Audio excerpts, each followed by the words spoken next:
I'm Matt, and I'm your fantasy maestro. And today, I'm here to give you a little advice.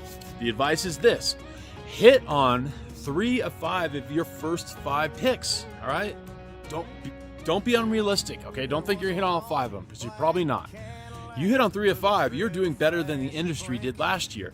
The industry last year, in an ESPN mock draft that I looked up, where the experts picked, okay, the so-called experts, the same ones you read all their information right now, they only got 24 of the 60 picks. All right, that's 40% clip where they actually hit, meaning it went way down as you went further down the draft. All right, like the last 2 rounds, it was only 24%. All right, so 6 out of 24 picks, and those were in the 5th round, and those were the quarterbacks like Jalen Hurts, Josh Allen, Lamar Jackson. All right, not Luke Jackson, the old Oregon Duck shooting guard. Anyway, but my point is that do not worry about not hitting on picks in the first 5 rounds.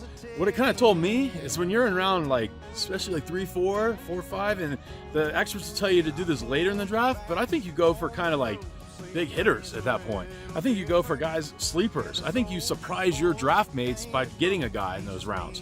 Because, I mean, like round 3 last year was like 3 of 12 hit, and then round 4 was 2 of 12. Okay, so that is my point, is do not worry about hitting on all 5 of those picks, because you're probably not, and take some diamonds in the rough with those, 4th and 5th round draft choices, unless you plan on getting like a quarterback there, be the safe pick.